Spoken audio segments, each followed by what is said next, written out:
Hey folks, Nick here from Another BookTube channel. Today with my February wrap-up. I have been really enjoying going at a leisurely pace so far this year, although for this February, the shortest month, I think I actually read more just pages in general than I did in January. I finished 5 books. I DNF'd one, which I wasted like 4 or 5 days on. And I almost got to the end of a 6th book, but it's going to push over into March. But I'll talk about that. And I read 1, 2, 3, 4, 5, 6, 7, 8 graphic novels, comic collections, what have you. Let me go through all of them, and I'll start with some comics. So I actually just finished this new binding today. This is Batman Legends of the Dark Knight. This is an omnibus that I made for myself that contains a bunch of issues from the 90s Legends of the Dark Knight series. Batman Legends of the Dark Knight is it's a solo Batman series that stood apart from the main continuity. So there was there's main Batman title. There was also Detective Comics, and then they also did this little offshoot, which was a rotating creative team throughout. It was, one team would do a 5-issue arc, and then there'd be another 5-issue arc, and then there'd be like another team for 2 issues, and then another team for 3 issues, etc. So this is just a collection of a bunch of the ones that I owned and enjoyed the most. Included in here are Prey by Doug Mensch and Paul Gulacy, Faces by Matt Wagner, Hot House by John Francis Moore and P. Craig Russell, Turf by Stephen Grant and Sean McManus, Sanctum by Mike Mignola, and Terminus by Jamie Delano and Chris Bachalo. I really loved Prey in here. I'm not overly familiar with Paul Gulacy's artwork, but some of his action scenes and his compositions really blew me away. I was really impressed with that story. The Mike Mignola one, which I made the cover art as well, Sanctum, that one was just 1 issue long, and he did it before he did Hellboy. And if you look at that issue, this issue of Batman, it is basically the blueprint for Hellboy. Like, it literally, if you replace Batman's figure with Hellboy, it would fit perfectly in that world. So if you're a Hellboy fan, seek out Mignola's issue of Batman Legends of the Dark Knight. I think you'll really enjoy it, because I certainly did. And I'm really happy with how that binding came out. And speaking of Mignola and Hellboy, I did read some Hellboy this month. This is Volume 8 of Hellboy, Darkness Calls.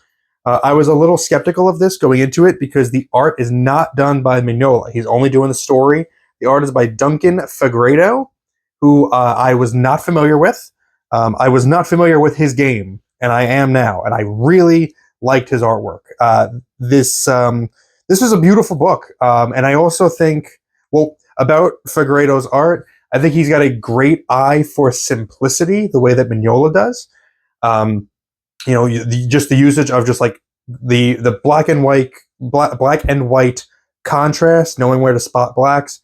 I think that he's got that same kind of sensibility, although his work is a bit more detailed than Mignola. Mignola is very pared down. His is not so much, but it works really great. I also think Dave Stewart's colors is the best of the series so far. I love the way this book looks color-wise. As for the story, a solid one. Usually Hellboy stories leave my head as soon as I'm done with them. This one, maybe I'll remember. I quite enjoyed it. The premise is that the Baba Yaga, who Hellboy took her eye, many years ago, to get revenge. She's sending this, undead person who cannot die after Hellboy for this, and it's a big epic battle. And it was a lot of fun. Really good. Enjoyed that quite a bit. All right, let's talk about a novel, or in this case, a short story collection. This is Dark Tales by Shirley Jackson. Not to be confused with DuckTales. Shirley Jackson did not write DuckTales. That was Cormac McCarthy. This is a short story collection, and it's really great. Shirley Jackson is an incredible writer. This is not as good as the Lottery and Other Stories collection. In that one, pretty much every story is a banger. This one is a few that I can kind of take or leave, but there is some great stuff in here as well. It features a couple of my favorite stories by Shirley Jackson. The Summer People is one of them. Summer People is fantastic. I also enjoyed discovering All She Said Was Yes. That was a really solid story. And what was the other one? Oh, Louisa, Please Come Home. That was a really good one as well. So if you are a Shirley Jackson fan, if you've only read Haunting of Hill House, and maybe you've read The Lottery in that collection, this is something that you can explore as well. I also recommend her book, The Sundial, which I have a full review of on the channel. The Sundial is amazing. So she's just really good. The only thing from her that I did not really enjoy was Hangs a Man. That didn't work for me so much. But everything else has been solid. What else I got? Oh, I got back to my Buffy books this month. This is Obsidian Fate by Diana G. Gallagher. The Buffy books are mildly entertaining. They're not as good as the show, but I feel like they're finding their footing. This one is still, middle of the road, but I did actually find myself really enjoying it. In this book, there is there's been an archaeological dig where a bunch of Aztec relics have been discovered. One of them is an obsidian glass mirror or obsidian mirror, whatever, that when you look into it, there's like a god that's like trapped in there, and he takes control of whoever looks into it, and he takes the form of a jaguar that stalks the Sunnydale and kills people and is eating their hearts so he can gain power. And the Buffy gang has to stop it. It's fun. I do think that Diana Gallagher, I think this was the first Buffy book of hers that I've read. It was the first one that she did. I think she's got a really good handle on the material and the characters. There was one scene in particular in here that I liked a whole lot. It's my favorite scene of any of these previous Buffy books, which was a scene where Buffy and Giles go to investigate, the site, and another person is there, and to throw off suspicion about Buffy, who she kind of is, she acts and leans into the stereotype of being a dumb, the dumb bimbo blonde. And I don't think that that's something that she did in the show. I'm trying to recall, and I don't think she ever played that card. She always really was kind of in control and cool, for the most part. But it was really kind of funny to see her putting on that act and it working. That scene also features a good moment where she's predicting what Giles' next move is going to be, because there's this girl that's flirting with Giles, and she's predicting how Giles is going to react to the flirting, and of course she's got it spot on. Character stuff like that, really impressive. So that's stuff that I really liked in this. It is maybe a little bit too long for the material, but if this were just a regular old trashy 90s fantasy novel, I think it would be worth picking up, even if you're not a Buffy fan. So that's, I think, a pretty good recommendation for that. Back to some comics. I read the first volume of Walter Simonson's Fantastic Four Visionaries collection. This collects Fantastic Four number 334 through 341, and features artwork by primarily Walt Simonson, but also Rich Buckler and Ron Lim. This was cool. I read Walt Simonson's Thor run last year, I think, and it was terrific. I love the Fantastic Four. They're my favorite Marvel characters, although particularly it's the Stan Lee, Jack Kirby stuff that I really enjoy. The modern stuff is not so much for me. But this was a lot of fun, and this storyline is where the TVA begins. Walt Simonson is the one that came up with the TVA.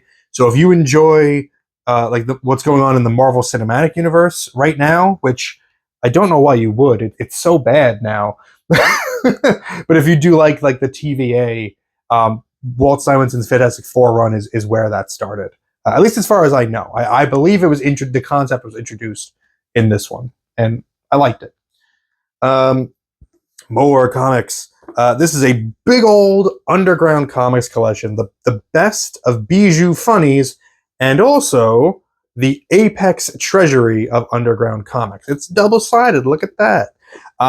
This is as advertised, a big collection of underground comics. Underground comics are interesting for their historical context, and from a historical perspective, they're worth looking at and browsing through. And this is a pretty decent selection for it.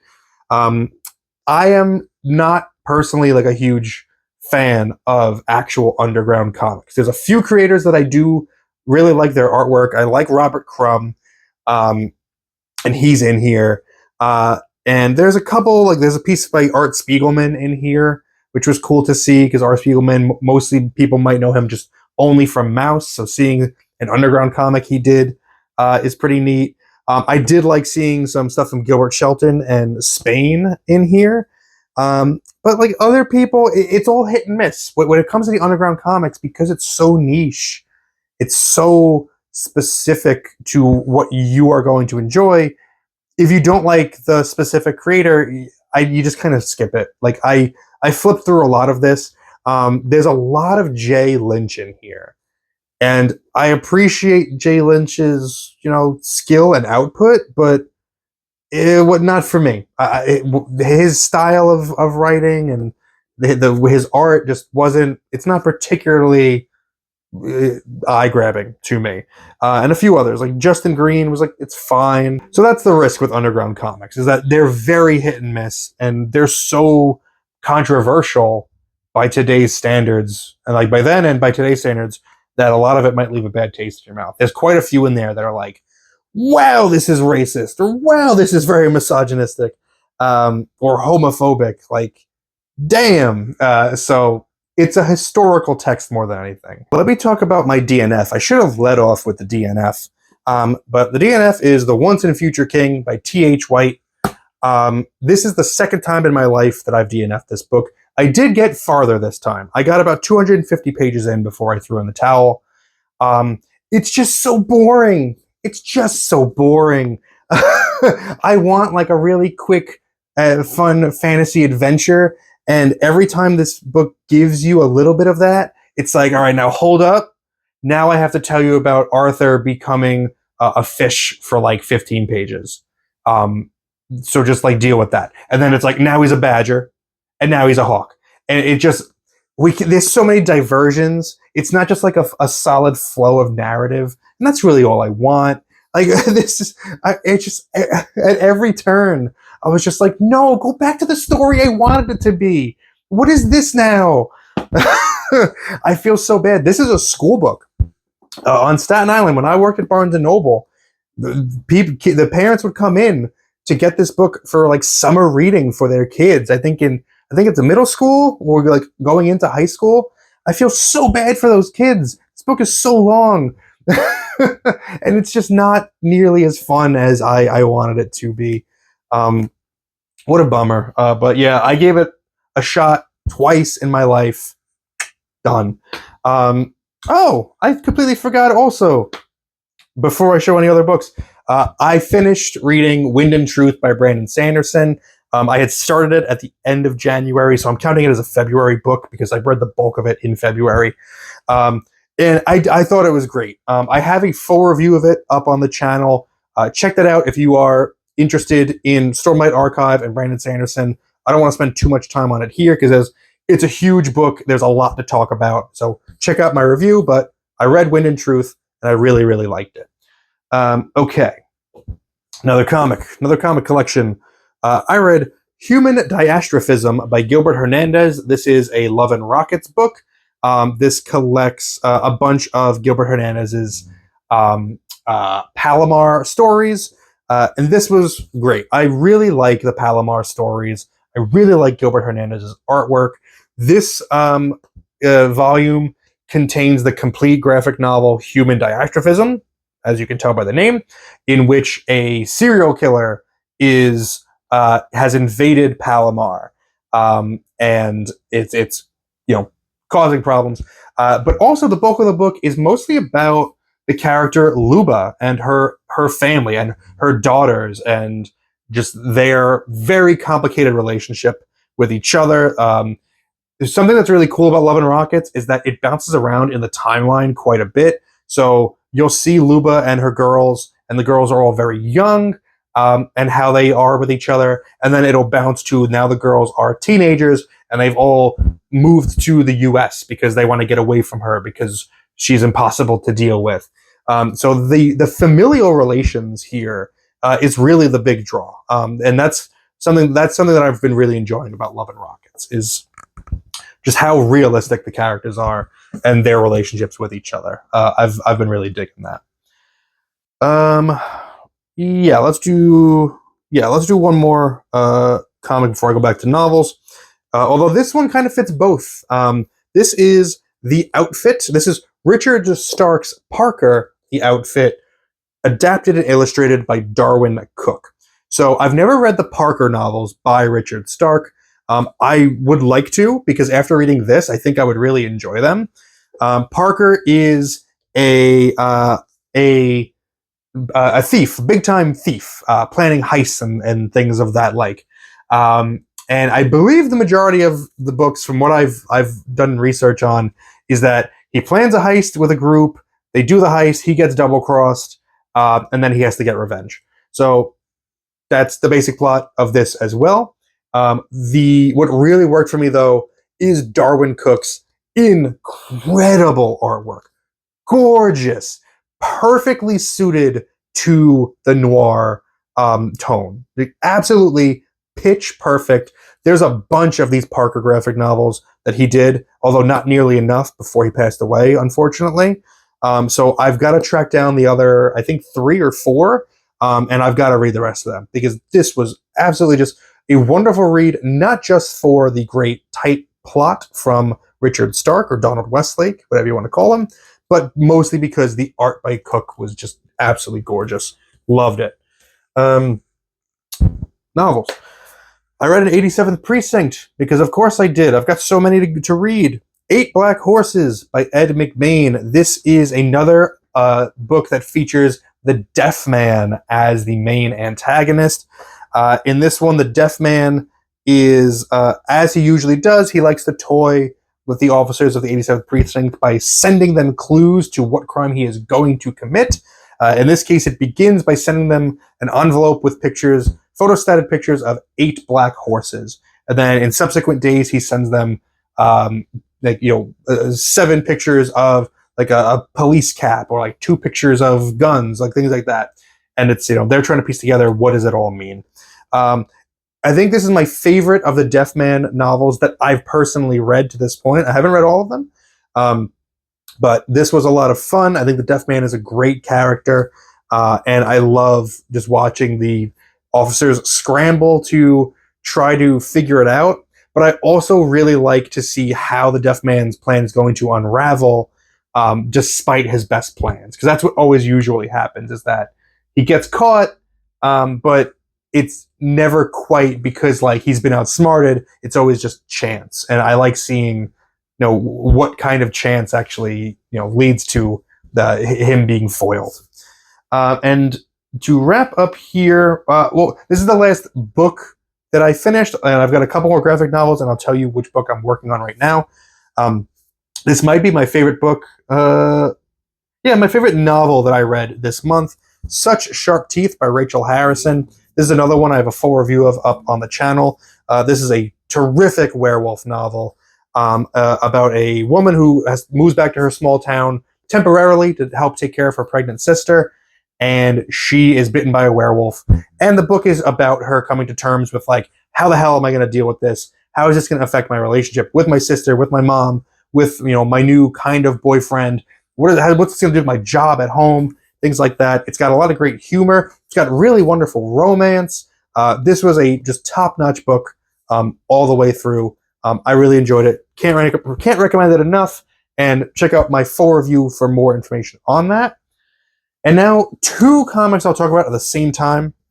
because they're both by the same author, well, the same creator, writer, artist, whatever. Wimbledon Green and Clyde Fans, both by Seth. I'll talk about Wimbledon Green first because I read it first. This is a fun, very short graphic novel about the greatest comic book collector in the world, Wimbledon Green. This is a goofy, cartoonish look at collector culture and how people that are collectors and in that community can be vultures and be very at odds with each other and very competitive. It's a really fun book, and you can read it. I read it very quickly. I got a real kick out of it as someone who was a comic collector like Vulture in the past. Maybe not as bad as these guys, and certainly not with the amounts of money as these guys. But I was, a big key collector for a little while. So I got a kick out of it for that reason. But the real star of the month was Seth's other book, Clyde Fans. I just posted a full review of this as well. This is probably this is a very early front runner for the best comic I'm going to read this year, and maybe just the best thing I'm going to read this year, period. I adored this book. It is a beautiful rumination on the passage of time, something that I am very sappy about. It hits like the Ray Bradbury, like Dandelion Wine, Something Wicked This Way Comes vibes of just like, you're getting older, and what does that mean? What can you do about it? You could do nothing about it. Like that kind of melancholy tone. I recommend my full review of this for my full thoughts on it. And I very strongly just recommend you reading it. Whether you're a comic fan or not, I think you'll get a lot out of this. It's very somber, very melancholy, but also has moments of sweetness, and it'll really make you think and make you feel. It'll make you feel feelings like you've never felt before. And finally, the book that I almost finished in time, but not quite, so it's going to push over into March. Confess, Fletch by Gregory MacDonald. This is the second Fletch novel. I loved the first Fletch book. I have a full review of it in the past. I thought that book was terrific. Couldn't wait to get this, but I did have to wait because I had to find a copy. And this has been really solid. As you can see, I'm about, maybe 2/3 of the way through. And it's great. This character, Fletch, is such a bastard. He's such a jerk, but you can't help rooting for him. He's just one of those characters where you like him. You like him even though he's a bastard. You like him even though he hasn't paid his alimony, and he